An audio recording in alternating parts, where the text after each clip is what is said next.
opportunity to listen to the testimony of the medical examiner who testified that this child had over 50 injuries and they were at various stages of healing.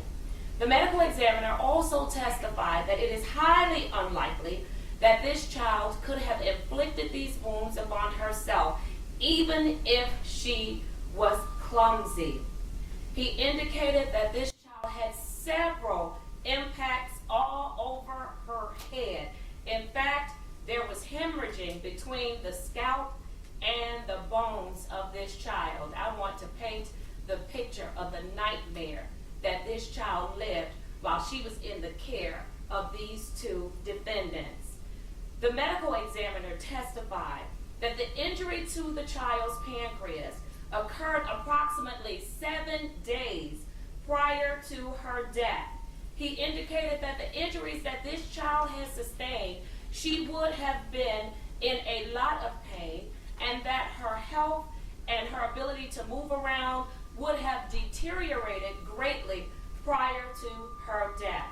The medical examiner went on to testify that any parent or guardian, and I am going to add a sidebar, in their right mind, would have known that this child was sick and needed medical attention.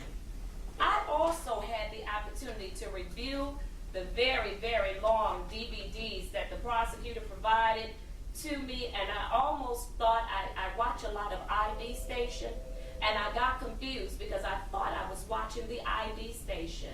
Mr. Thomas, you're a wonderful actor because you wanted this court to believe that a child was in your care who had suffered over 50 injuries to her body, that somehow you noticed that she was not breathing in the back seat of a car. You were driving 75 miles per hour, talking on the phone, and reaching back to the back seat to administer what you called CPR to this child. However, you loved her so much, you didn't take her to the hospital when you saw that she was not breathing in this car. Instead, you stopped by a job of the mother to pick her up so that she could take this child to the hospital.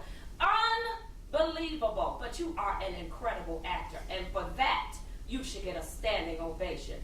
Oh, but Ms. Gordon, you're an even better actor, because on your interview, you pretended like you did not know that your child was being abused, either by you or the man that sat at home all day with your child while you worked and he did not. Isn't that unfortunate?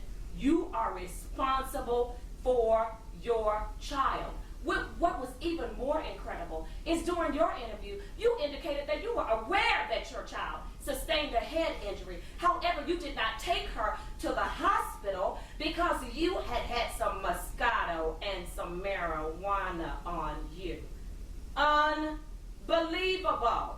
And so you took your child back home and waited another day.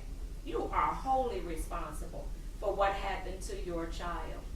Therefore, I'm binding both of you over to the Wayne County 3rd Circuit Court. Your arraignment on the information will be February the 11th, 2015.